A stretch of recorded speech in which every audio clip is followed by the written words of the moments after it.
საღამო მშვიდობისა. ანატომია ანახლებს სეზონს და მთელი წლის განმავლობაში გადაცემის შემოქმედებითი ჯგუფი შეეცდება თქვენთვის საინტერესო პირების შესახებ ანატომიურად ზუსტი დეტალების მოძიებას. დიდი ხნის განმავლობაში ვფიქრობდით, ვინ ყოფილიყო პირველი გადაცემის გმირი. განვიხილეთ თითქმის ყველა უცნობი და ნაცნობი გვარი, თუმცა ამ ადამიანებზე არჩევანი პირველივე დღეს არ შეგვიჩერებია, რადგან ერთადერთი, რაც მათთვის სახარბიელოდ შეიძლება ითქვას, ის არის, რომ ისინი საკუთარ ბიზნესს არ მალავენ. საზოგადოების დიდი ნაწილი მათ იცნობს როგორც პოლიტიკაში მყოფ მილიონერებს, მაგრამ მერწმუნეთ. დღეს წარმოდგენილ გადაცემაში გაცილებით დიდ მასშტაბზეა საუბარი, ვიდრე ეს ნებისმიერმა მსხვილმა ბიზნესმენმა შეიძლება წარმოიდგინოს. განსაკუთრებით საინტერესოა ის, რომ ამ ბიზნესმა ფეხი დიდ რუსეთში აიდგა. ვინ არიან ძმები ბეჟუაშვილები? რას ნიშნავს გქონდეს ხელისუფლების აგიტაციის ფონზე ზედმეტად კარგი ურთიერთობები რუსეთის ფედერაციაში და ამავე დროს იყო საქართველოს დაზვერვის დეპარტამენტის დირექტორი? ვინ არის დათო ბეჟუაშვილი, რომელზეც ჯერ კიდევ 2003 წელს გენერალურ პროკურატურაში სისხლის სამართლის საქმე იყო აღძრული და დღევანდელი ოპოზიციის რომელ ლიდერებთან არის ის ვალში? რას ნიშნავს იყო მიშას ჯგუფელი კიევიდან, პრეზიდენტის ახლო მეგობრების, ბეჟუაშვილების დაბადებით მარტიროსიანების ანატომია.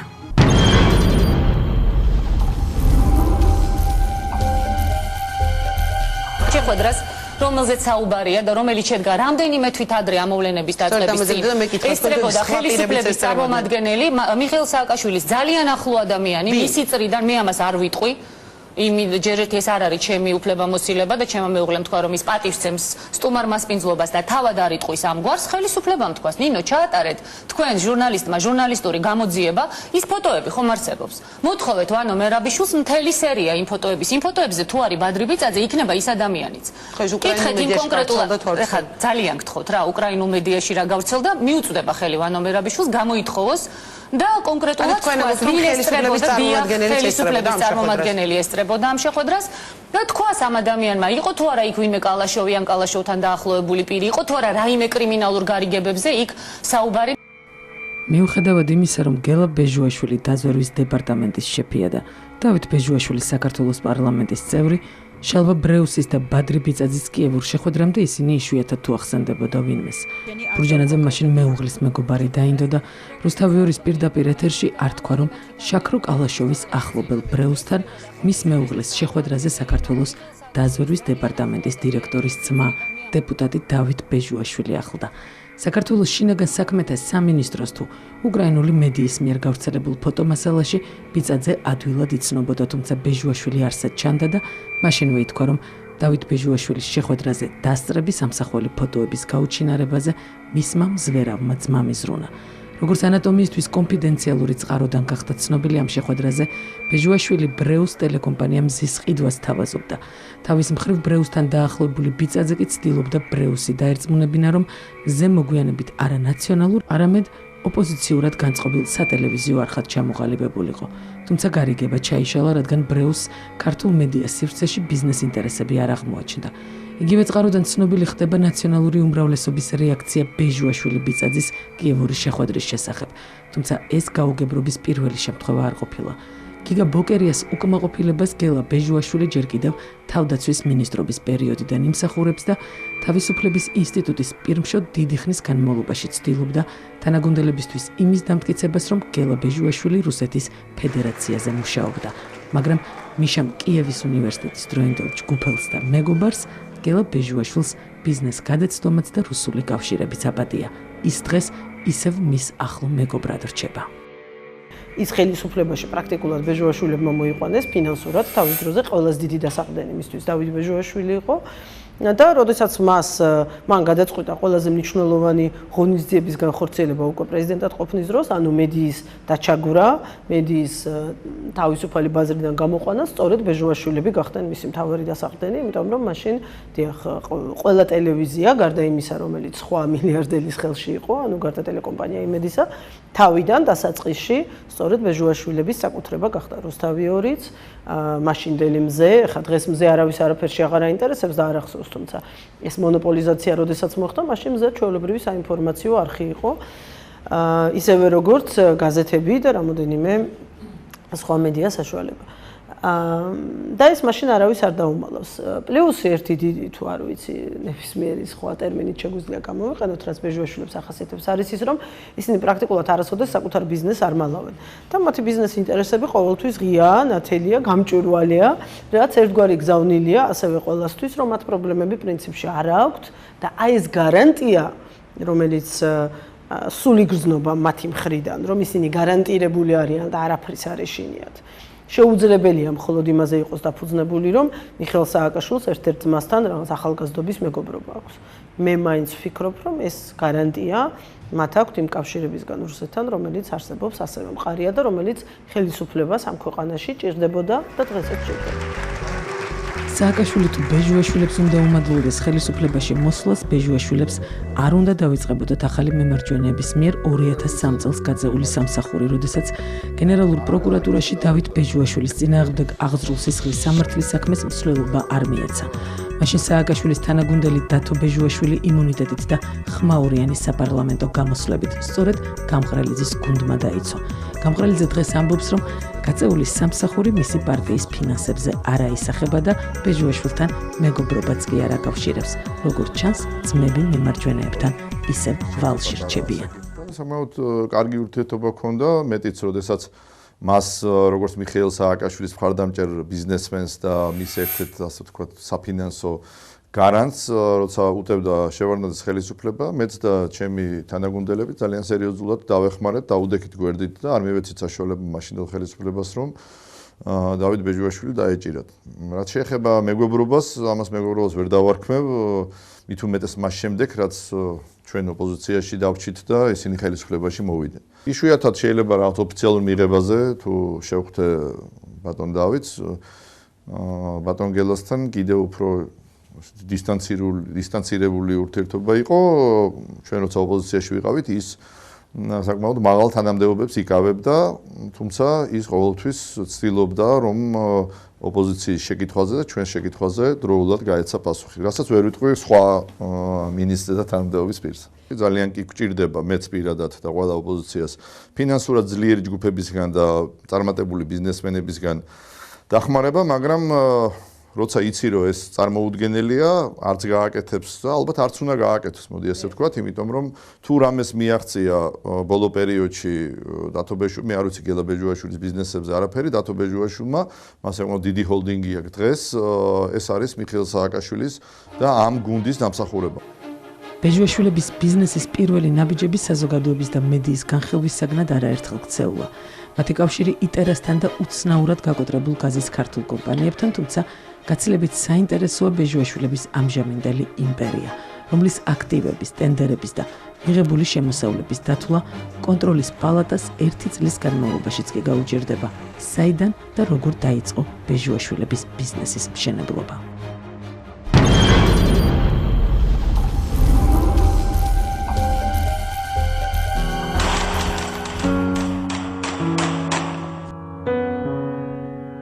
აფხაზეთის ომის დასრულებიდან მალე საქართველოს მოქალაქეს ვინმე რობერტ ბეჟუაშვილს გაუჩნდა იდეა ოფშორში მარშალის კუნძულებზე დაერეგისტრირებინა კომპანია ჩემექსიმ ინტერნეიშნალი, რომლის დირექტორიც მალევე გახდა. ჩემექსიმ ინტერნეიშნალი, რომელიც თავის მხრივ ფლობს კომპანია GIG Groups. რას ფლობს GIG? საქართველოს საერთაშორისო ენერგეტიკული კორპორაციის საქმიანობის ძირითადი სფეროა. ბუნებრივი აირი, იმპორტი და დისტრიბუცია კომპანიის საბითუმო მომხმარებელს მიეკუთვნება 30-მდე კორპორატიული კლიენტი, ცემენტის, აგურის, მინის და მეტალურგიის წარმოებები, გაზგასამართის სადგურები, მცირე და საშუალო ბიზნესი, მოსახლეობა. კომპანიას ასევე გააჩნია საკუთარი გაზგასამართის სადგურების ქსელი, რომლის მეშვეობითაც იგი ახდენს ბუნებრივი აირის საცალო რეალიზაციას. ჰიდროელექტროენერგია, გენერაცია მცირე და საშუალო ჰესებზე. ამჟამად კორპორაცია ოპერირებს 7 მცირე და საშუალო ჰესით. თბოელექტროენერგია კომპანიის საკუთრებაშია გარდაბნის თბოელექტროსადგური, ასევე უახლოეს მომავალში იგეგმება ნახშირზე მომუშავე თბოელექტროსადგურების მშენებლობა. გამომუშავებული ელექტროენერგია გაიყიდება როგორც ქვეყნის შიდა, ასევე საექსპორტო ბაზრებზე. საკნახშირი კი GIG ჯგუფის ძირითადი საქმიანობის სფეროა. ნახშირის მოპოვება, რიგითის ნახშირის გამდიდრება და მისი რეალიზაცია. საკნახშირი ტყიბულის მაღაროებში საქმიანობას 2006 წლიდან შეუდგა. საკნახშირი გახდა ტყიბულ-შაურის ქვანახშირის საბადოზე და ასევე ახალციხის მურა ნახშირების საბადო საზოგადოზე ნახშირის მოპოვების ლიცენზიის ერთპიროვნული მფლობელი. ინტერტრანსის ძირითადი საქმიანობაა საბაჟო საკონტეინერო მომსახურება, კერძოდ ქვეყანაში რკინიგზით შემოსული კონტეინერების მომსახურება. Global Transi დაფუძნდა 2005 წელს. თავდაპირველად მისი საქმიანობის სფეროს წარმოადგენდა ცემენტის რეალიზაცია, გარემოს ანალიზის საფუძველზე გადაწყდა ცემენტ-მზიდი ავტომანქანების შეძენა და 2007 წლის ივნისიდან დღემდე კომპანია ჩართული იყო ისეთი პროექტების, როგორიცაა ავტობანის სამხედრო ბაზების, სარწყავი და სასმელი წყლის სათაო ნაგებობების მშენებლობაში. ასევე კომპანია მონაწილეობას იღებს სახელმწიფო პროგრამით აშენებული სკოლებისა და მნიშვნელოვანი ობიექტების მშენებლობაში. ქუთაისის ავტომექანიკური ქარხანა 2006 წელს შეუერთდა GI ჯგუფს. ამჟამად ქარხანა აღჭურვილია მსხვილი კომპლექსური სიმძლავრეებით, რომელთა გამოყენებით შესაძლებელია დამზადდეს მანქანათმშენებლობის პროფილის სხვადასხვა დეტალების ნომენკლატურა. ინდუსტრია კირის საქმიანობის ძირითადი სფეროა ჩაუმქრალი კირის წარმოება. მის მიერ წარმოებული პროდუქცია გამოიყენება სამშენებლო ინდუსტრიაში, აგრეთვე შავ მეტალურგიასა და ფერადი ლითონების მოპოვებელ მრეწველობაში. დურნუკის ღორღის ქარხნის ძირითადი საქმიანობა გახლავთ ბაზალტის ნედლეულისგან სხვადასხვა ფრაქციის ღორღის გამოშვება. კომპანია ორბი დაარსდა 2005 წელს. მისი ძირითადი საქმიანობის სფეროა სატიხრე ბლოკის, სამშენებლო ბლოკის და ტროტუარის ფილების წარმოება. ტიფლისის სიტის ძირითადი საქმიანობის სფეროებია დეველოპმენტი, უძრავი ქონების მართვა, რეკონსტრუქცია და მშენებლობის მენეჯმენტი. ბიზნეს ცენტრის საბურთალო ადგილმდებარეობა თბილისი, პეკინის 34 ყაზბეგის გამზირის და პეკინის გამზირის გვერდთან. ტექნიკური მონაცემები. მიწა 4996 კვადრატული, შენობა ნაგებობები 14000 კვადრატული, სამომავლო გეგმები, შენობის დანგრევა და მის ადგილას თანამედროვე ტიპის ბიზნეს რიტეილ ცენტრის აშენება. ოფიცერთა სახლი. ადგილმდებარეობა თბილისი, რუსთაველის 16, რუსთაველის თეატრის და საქართველოს პარლამენტის მიმდებარედ. ტექნიკური მონაცემები მიწა 2662 კვადრატული მეტრი, შენობა ნაგებობა 4636 კვადრატული მეტრი. სამომავლო გეგმები სასტუმროს და გასართობი ცენტრის მშენებლობა, ბიზნეს ცენტრი GKS ქუჩაზე, ადგილმდებარეობა თბილისი, GKS 5, კომპანია მაგდის სათაო ოფისის გასწვრივ. ტექნიკური მონაცემები მიწა 2072 კვადრატული მეტრი, შენობა ნაგებობა 1459 კვადრატული მეტრი. სამომავლო გეგმები, იჯარების მართვა და მხარდაჭერა. ბიზნეს ცენტრი დელისი, ადგილმდებარეობა თბილისი, დელისის ქუჩა, მესამე შესახვევი ნომერი 22. ტექნიკური მონაცემები მიწა 7644 კვადრატული მეტრი, შენობა ნაგებობა 8105 კვადრატული მეტრი. სამომავლო გეგმები, იჯარების მართვა და მხარდაჭერა. ბიზნეს ცენტრი ყაზბეგის 47. ადგილმდებარეობა თბილისი, ყაზბეგის 47. ტექნიკური მონაცემები მიწა 4512 კვადრატული მეტრი, შენობა ნაგებობა 8668 კვადრატული მეტრი. სამომავლო გეგმები, მთავრდება მუშაობა არქიტექტურულ გეგმარებაზე, რის საფუძველზეც მოხდება შენობის თანამედროვე ბიზნეს ცენტრად მოდერნიზება. A-კლასის ბიზნეს ცენტრი ლერმონტოვის ქუჩაზე. ადგილმდებარეობა თბილისი, ლერმონტოვის და ქიქოძის ქუჩის კვეთა 3 წუთის სავალი თავისუფლების მოედნიდან. ტექნიკური მონაცემები მიწა 8034 კვადრატული მეტრი, შენობა ნაგებობა გამოსაყენებელი ფართი 2876 კვადრატული მეტრი. სამომავლო გეგმები, შენობის უახლოეს 4 თვეში დასრულება. A-კლასის თანამედროვე ბიზნეს ცენტრად ჩამოყალიბება სრულად ან ნაწილობრივ გაქირავება. სასაწყობი მეურნეობა აგლაძის ქუჩაზე, ადგილმდებარეობა თბილისი, აგლაძის ქუჩა 32 ელიევას ბაზრობის და საგამოფენო კომპლექსის მიმდებარედ. ტექნიკური მონაცემები მიწა 79508 კვადრატული მეტრი, შენობა ნაგებობა 27800 კვადრატული მეტრი. არსებული მდგომარეობა ამჟამად ხელმისაწვდომია სხვადასხვა სასაწყობი ფართი, სამომავლო გეგმები, რედიზაინი, მშრალი და სამაცივრე საწყობების მოდერნიზება და იჯარებით დატვირთვა. პროექტები ბათუმში. საცხოვრებელი კომპლექსი ქალაქ ბათუმში, Sun-City, ადგილმდებარეობა ბათუმი, რუსთაველის ქუჩის გაგრძელება ესაზღვრება ბათუმის ბულვარს და ქალაქის ცენტრალურ ქუჩებს. ტექნიკური მონაცემები მიწა 18800 კვადრატული მეტრი, შენობა ნაგებობა 36000 კვადრატული მეტრი. არსებული მდგომარეობა, შენობა დასრულებულია, მიმდინარეობს შიდა სამუშაოები. საქართველოს სხვა რეგიონები, მანგლისი, ადგილმდებარეობა მანგლისი, ტექნიკური მონაცემები მიწა 14 ჰექტარი, გუდაური, სამთო სათხილამურო კურორტი, ადგილმდებარეობა გუდაური 150 მეტრი საბაგირო გზიდან. ტექნიკური მონაცემები მიწა 4300 კვადრატული მეტრი, შენობა ნაგებობა 4000 კვადრატული მეტრი. სამომავლო გეგმები, რეკონსტრუქცია, საცხოვრებელი და სასტუმრო კომპლექსი, ბაკურიანი, სამთო სათხილამურო კურორტი, ადგილმდებარეობა ბაკურიანი, კოხტაგორას მიჯნაზე 120 მეტრი საბაგირო გზიდან. ტექნიკური მონაცემები მიწა 12000 კვადრატული მეტრი. სამომავლო გეგმები, სასტუმროს და საცხოვრებელი კომპლექსის მშენებლობა. ეს იმ კომპანიების ნუსხა, რომელიც GIG-ის ოფიციალურ ვებგვერდზეა, მაგრამ არის კიდევ 24 კომპანია, რომელიც პირდაპირ და ირიბად უკავშირდება ბეჟუაშვილების მრავალ პროფილიან ბიზნესს. შპს ქართული ღორღი, სადაც 100%-იანი წილის მფლობელი ასევე ჰოლდინგის საქართველოს ინდუსტრიული ჯგუფია.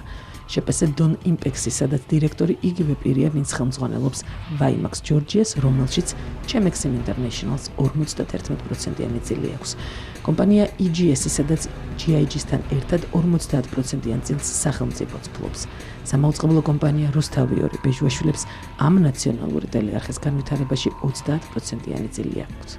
ტელეკომპანია პირველი სტერეო, სადაც GIG 65%-იან წილს ფლობს. ტელეკომპანია მზეში GIG-ს 45%-იანი წილი აქვს, ხოლო თავის მხრივ პირველი სტერეო უკვე სატელევიზიო არხის Top TV-ს 100%-იანი წილის მფლობელად სახელდება. კომპანია ნანოტესტ, რომლის ხელმძღვანელის მიერ რწმუნებული რატი ჩაკვეტაძე, ასევე რწმუნებულად გვევლინება ბეჟუაშვილებთან დაკავშირებულ კიდევ რამდენიმე კომპანიაში. კასპი ცემენტი, რომლის მუშებსაც ბეჟუაშვილების მამა ჩემექსიმ ინტერნეშნალის სახელი წერილებს ჯერ კიდევ 2006 წელს უგზავნიდა. თავის თავში კასპი ცემენტი აერთიანებს რუსთავ ცემენტს, მელიზას, კავკასია ტრანს, კარიერი ინვესტს და მოგვიანებით ეს ყველაფერი იქცა საქცემენტად, რომელიც ასევე საქმშენის 100%-იანი წილის მფლობელია. თავის მხრივ მელიქიშვილის 16-ში რეგისტრირებული საქცემენტი ერთ დღესაც ჰაიდელბერგ ცემენტ ჯორჯიად გადარეგისტრირდა, რომლის 100%-იანი წილის მფლობელი ჰოლანდიური კავკასუს ცემენტ ჰოლდინგია. იგივე მისამართია რეგისტრირებული ჰაიდელბერგ ცემენტ კავკასუსი, სადაც 100%-იან წილს ჰაიდელბერგ ცემენტ Central Europe ჰოლდინგი ფლობს. იგივე კომპანია ფლობს 100%-იან წილს ასევე მელიქიშვილის 16-ში რეგისტრირებულ ჰაიდელბერგ ბეტონ ჯორჯიაში, რომელიც თავის მხრივ 77%-იან წილს ფლობს ქართულ ცემენტში, რომელსაც ჯერ კიდევ 2009 წელს შეერწყა კომპანია ალგე მინერალი. ასე გამოიყურება ბეჟუაშვილების გვართან დაკავშირებული ბიზნესის ვიზუალური სქემა. ერთი ძმა სააკაშვილი ახლო მეგობარი, ჯგუფელი და ქვეყნის დაზვერვის დეპარტამენტის დირექტორია. მეორე ძმა კი საქართველოს პარლამენტის წევრი. სავარაუდოდ ბეჟუაშვილების ინტერესები გამოიკვეთა რიყეზე მშენებარე კომპლექსთან დაკავშირებითაც, როდესაც ბუდაბარის მშენებლობაზე კომენტარი ტელეკომპანია რუსთავი-2-ის ეთერში გეგი ქელბაქიანმა გააკეთა. ქელბაქიანი კი რამდენიმე წლის განმავლობაში GIG-ის ხელმძღვანელ პოსტზე მუშაობდა. ხარისხი თბილისის ბუდაბარში მუსიკის, როგორც მუსიკის, ასე გარემოსი, ასევე საკვების და ყველაფრის იქნება ზუსტად იგივე და იდენტური იმისი, რასაც ჩვენ ვიგებთ პარიზში, რასაც ჩვენ ვიგებთ ლონდონში და ნებისმიერ სხვა ბუდაბარში მსოფლიოს მასშტაბით.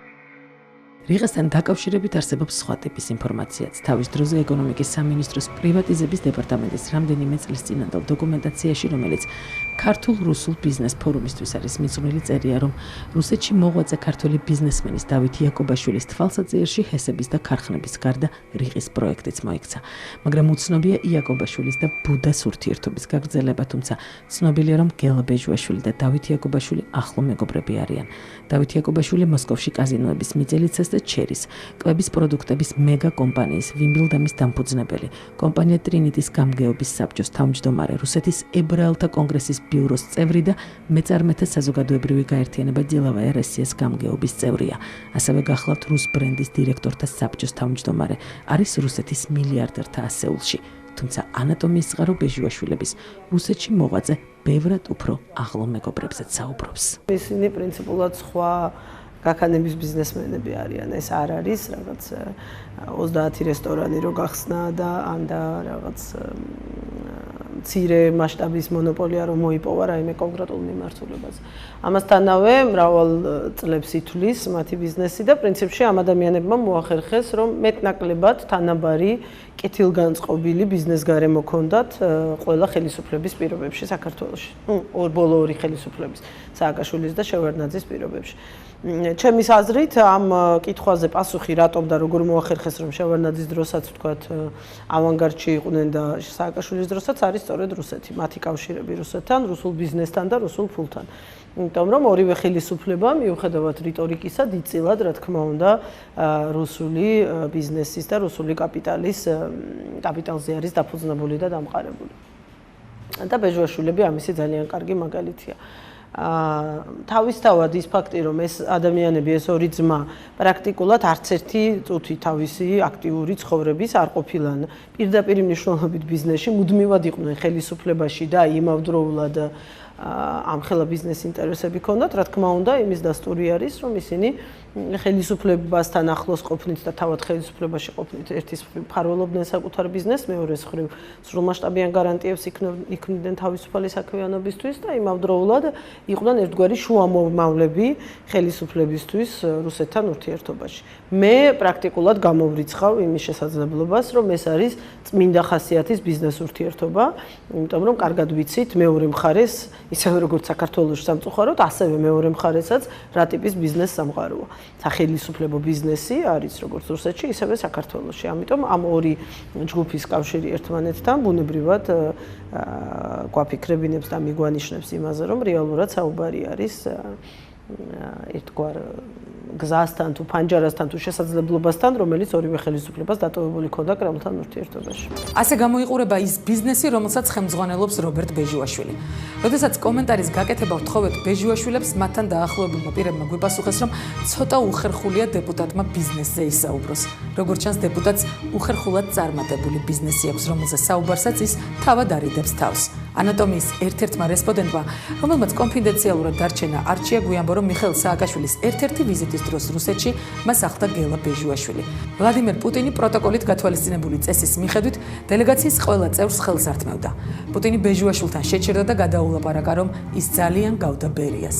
ეს რესპონდენტი ამ შეხვედრის ერთ-ერთი მონაწილე გახლდათ. სხვათა შორის ამის ვიდეოფირიც არსებობს, რომლის მოძიებაც მაესტროსთვის, რა თქმა უნდა, შეუძლებელი აღმოჩნდა. რჩება ერთადერთი შეკითხვა: ვისია ეს ბიზნესი? ბეჟუაშვილების, ბერიების, მარტიროსიანების თუ სააკაშვილის? ვიფიქროთ ჩვენს ანატომიაზე. შემდეგ პარასკევამდე გემშვიდობებით. ნახვამდის.